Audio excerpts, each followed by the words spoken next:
How's it going, guys? Welcome back to another episode of Bits of Truth. I believe this is episode 7 now. Take like 2 or 3, man. Please excuse the delay on this episode. Ray and I have tried previously, things weren't working out, but we got it this time, and we got the video for you guys.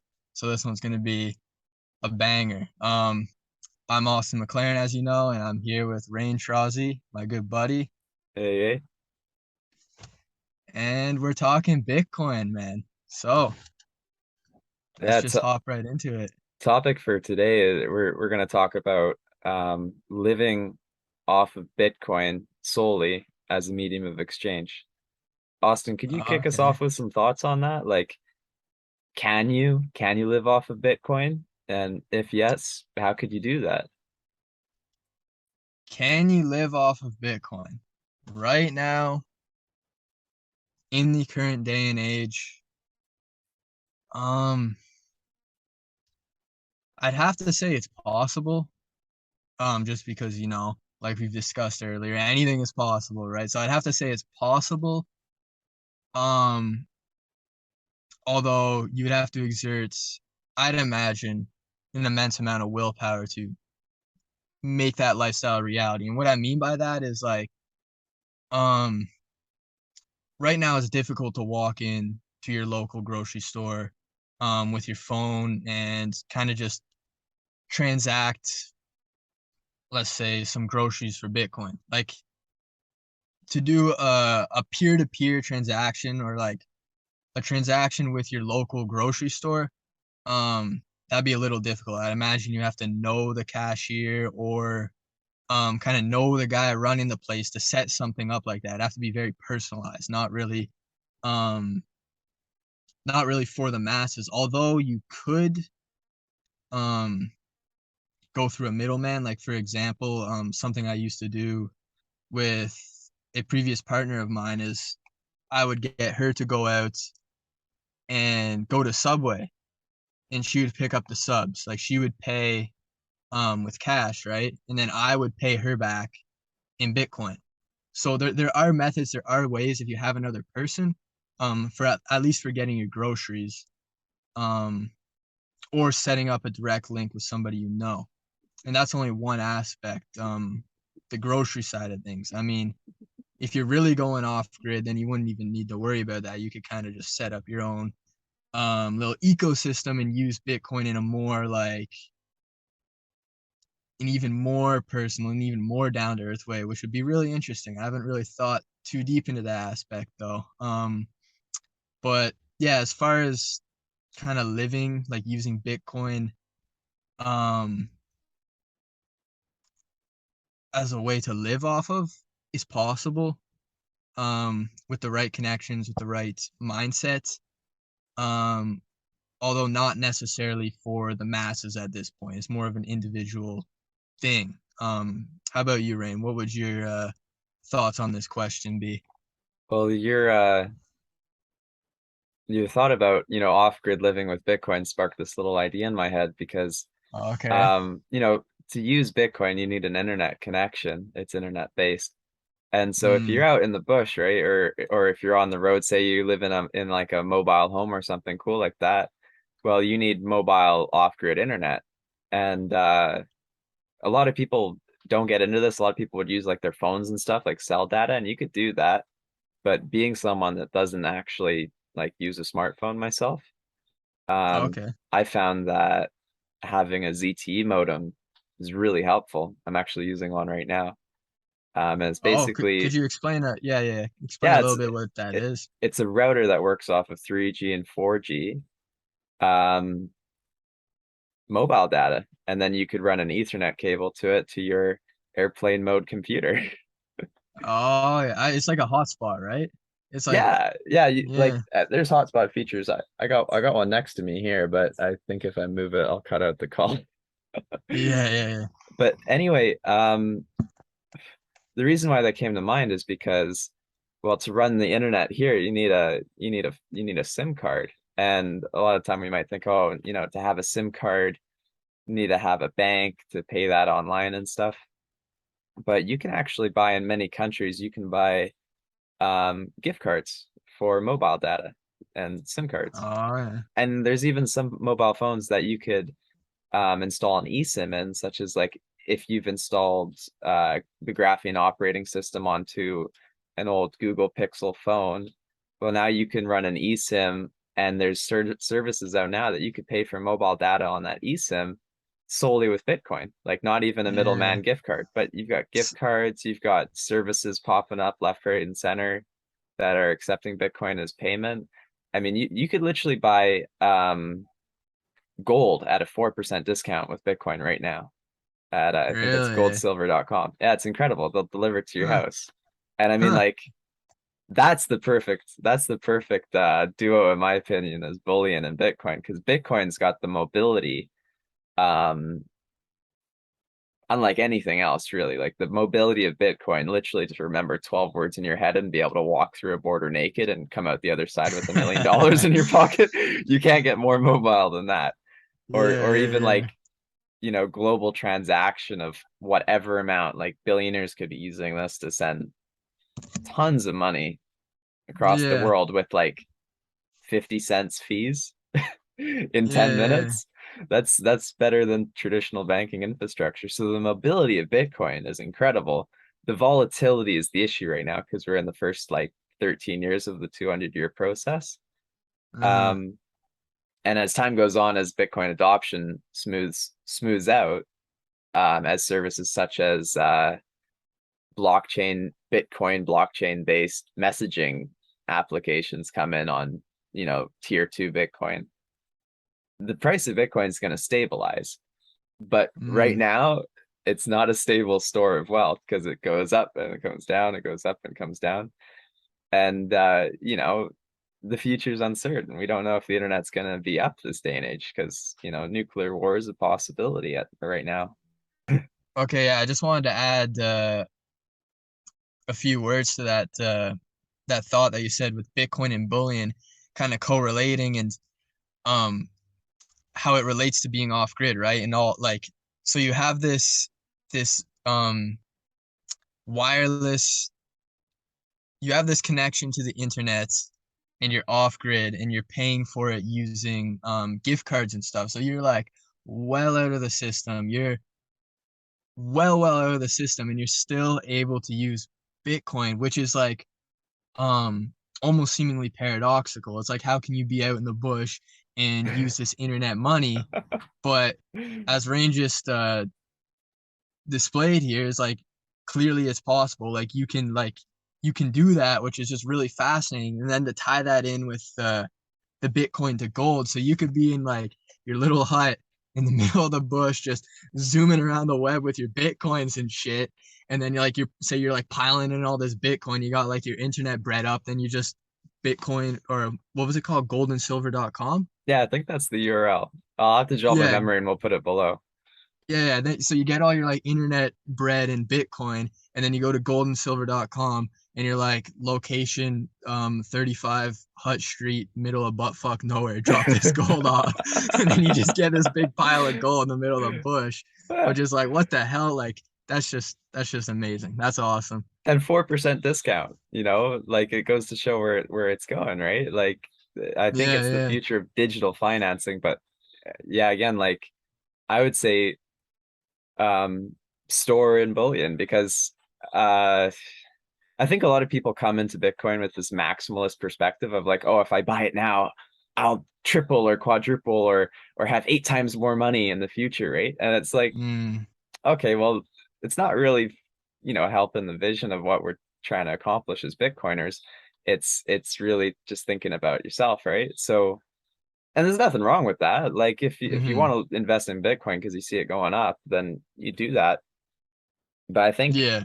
I think on you know, the long vision for this, I think that at this time it'd make more sense for people to earn. And if you work online and you can earn in Bitcoin and then you store it in the bullion, well, you've got what you've honestly worked for, and you're never going to lose that value now because you've got it in something that doesn't depreciate. Um, And so yeah, I think having float in Bitcoin, even float in fiat cash, and then storing what you can in bullion and food and land and things like that. Um, Mm. I always think like Bitcoin is like an extra tool in our bag of tricks or an extra arrow in our quiver. It's not the absolute solution, but it certainly makes more creative options available. Oh, definitely, definitely. I can agree. I'm just gonna add um a little tidbit here. Um, although kind of my take on Bitcoin, just gonna be my personal take is so for example, I work construction with my father, so we um that's kind of our bread and butter. You know, we go in, we get it, we get paid a certain amount. My kind of philosophy on it is okay, I'm making this cash. This cash is gonna depreciate. I can either spend it on junk, I can spend it on toys and goodies, or I can try and save it in a bank account, but that's a little iffy too. So you know what? I might as well just put in Bitcoin. Personally see it's going up. Um, it's one of the, at least for me, it's an easy option. Like it's easier for me to get into Bitcoin than it is to get gold. Surprisingly enough, I just set it up. I put my money in Bitcoin, get it onto my personal wallet, and we're golden. So I kind of see it as a bit of a savings, although at some point I do expect to make some maneuvers into other assets, of course. Not going to pull out a freaking Lamborghini or something, but like, you know, asset to asset type maneuvers. So I kind of view it that perspective if you get it, if you get what I'm Oh angling yeah. at there. Yeah, Yeah. that's really wise. And especially at this time, I think when after we had that the buy bubble popped and it's Bitcoin's dropped down quite a bit. Um Around 20,000, I'd imagine now, right? yeah, and 20,000? it's Yeah. floating up slowly. It's floating up slowly. I think that when the halving comes in 2024, there's I mean, obviously not accounting for inflation, right? But imagine if fiat actually held its value at this point. Imagine. Yeah, just hypothetically, just for the sake of the thought experiment, because the odds Yeah, of that yeah, are yeah. about 1 in 1 billion, right? Yeah, yeah. But like I could imagine with that not in mind for this thought experiment, I would imagine Bitcoin going to be worth a lot more, like 100,000 by 2024, when the halving happens and the supply plummets and the demand is so much greater than the supply, prices go up. Um, I think that at this time, as we're You think by the halving or like in between the next halving and the next halving? in that period, yeah, when the next halving happens, I see a significant spike in the price. Like we've always seen, if you look at the Ah, okay. graphs of Bitcoin, we've always seen that. Sometimes it's hard to Mm. see because, you know, back then when these halvings happened, the boom was so huge, right? Like if we think of the 2016 halving, like Okay. I remember I was like working in this weird Bitcoin thing. People were talking about it, and they're like, "Yeah, it's up to 1,000. It's up to 5,000." And I just every day this came up, I was like, "Oh, there's no point in me getting in. That's gonna collapse immediately." Yeah, yeah, yeah. So And then you see it go back down and then back up and you're like, "Oh yeah, man." But it is what it is. yeah. Yeah. At the time, my immature self put my money into fancy clothes Oh. that I I outgrew. can relate. I can relate, bro. I Um, can relate. but yeah, I think it's gonna like I think your investment's wise. I think right now is like a historic time to buy into Bitcoin, perhaps. Mm. Um, but as well, like the thing is for people that like myself that are uncertain of the future of the internet, can kind of sit back and say, oh, okay, I'd rather. I think bullion and food is a better investment because I know food is going to go up in price with the nitrogen shortages from this whole Ukrainian Russian conflict. So I know And it has food. immediate use. You Oh, can It's like immediately beneficial to you. It's like, oh, food. I need food to survive. Yeah, that has value. I'm gonna use it. Um, Yeah. and then I know that long term bullion, well, it's a store of value and a translation of work into something valuable. I know that later on I can exchange that for whatever medium of exchange is going at the time, whether it's Bitcoin or fiat or Bottle 22 caps. bottle caps or 22 Yeah. bullets. Yeah. um, Yeah. Yeah. I know that that gold or silver is going to be the worth the same as the work that I did to acquire it in the first place. So it's a store of value. It's a commodity. Yeah. Um, yeah, Oh but yeah, definitely. living off of Bitcoin now, eh? Yeah, if you just said, screw it, I'm done with this cash, I'm done with fiat, I'm just gonna hop right into Bitcoin. Um, sure. I think like me personally, I'm not at that stage yet. I'm not ready to take that leap. That's a that's a real big leap. You'd have to be really, really convicted. And there are people that have done it. There are people in the community that have taken that leap. And I have to say, they are very convicted. They're more convicted than I, um, in kind of the stability and kind of the whole Bitcoin philosophy, like completely like decentralized everything. They're very in there. So it is doable. It is possible, and you can even, like Rain said, um, translate that wealth into physical commodities too, like gold, and then eventually to food and um silver bullets if need be. Um, but yeah, it's definitely doable. People have done it. Um, people are doing it now in this present time. That's for certain.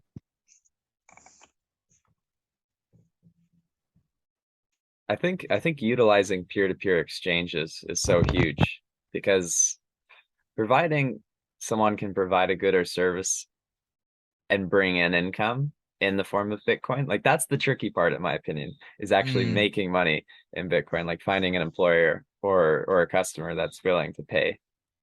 Um, yeah, yeah, yeah. I think the more tech savvy people would have better luck with that. It's hard enough for someone like me who's more of a creative freelancer, does like web design and video editing and graphics.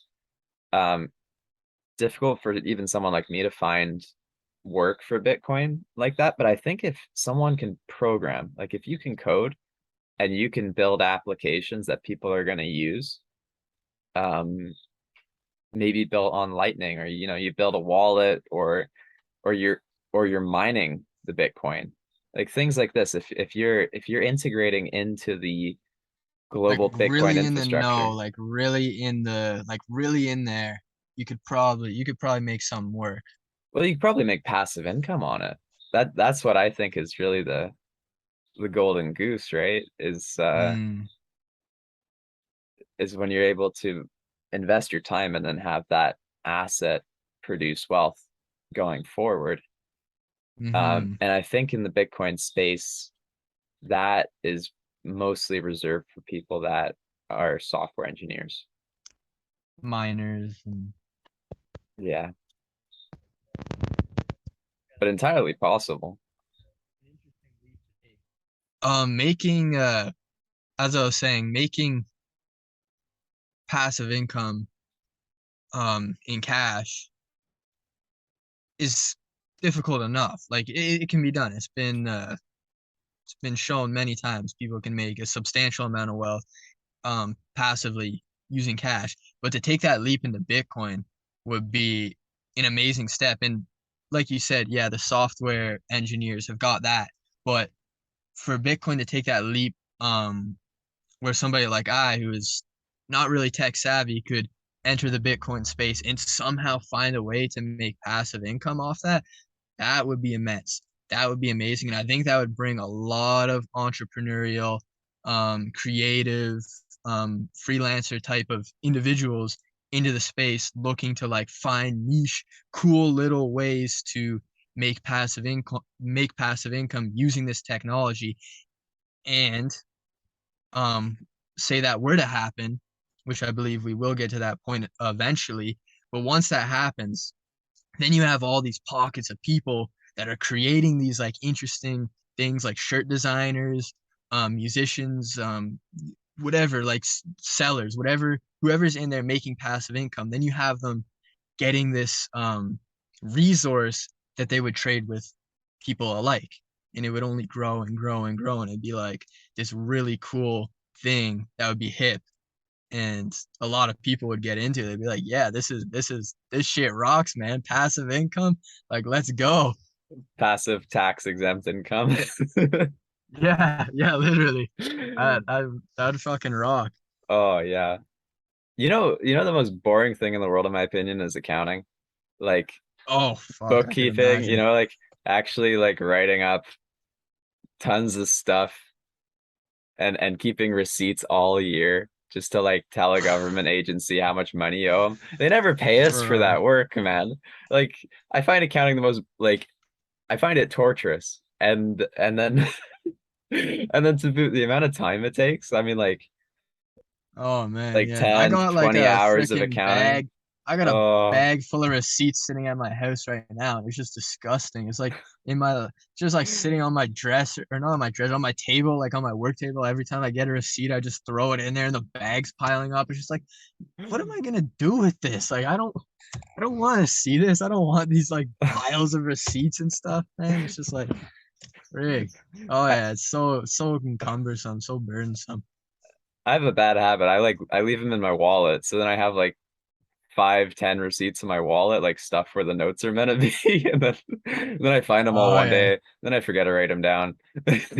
Yeah, I don't even take that step. My grandfather, he was an accountant. He just told me, he said, Austin, you should put your receipts in a shoebox. So I got a bag.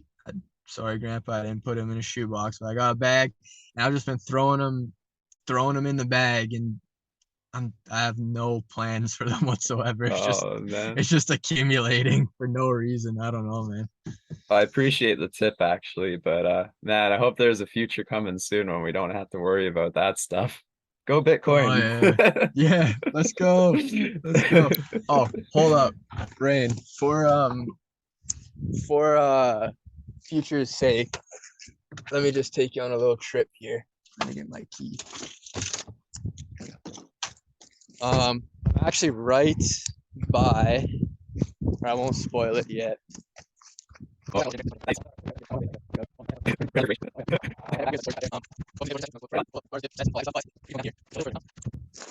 We will arrive at Pura Vida, the taco truck. The taco truck. The taco truck, baby. Unfortunately, this isn't the exact same one as the one it used to be over there, and it was a different color and shit. But they relocated here. So this Yo, place, they gotta get Bitcoin here, man. It'll be that based. that is our let's make that our 1 year goal, man. We're gonna buy a taco there together with Bitcoin. Oh yeah, for real. I'd love to have you.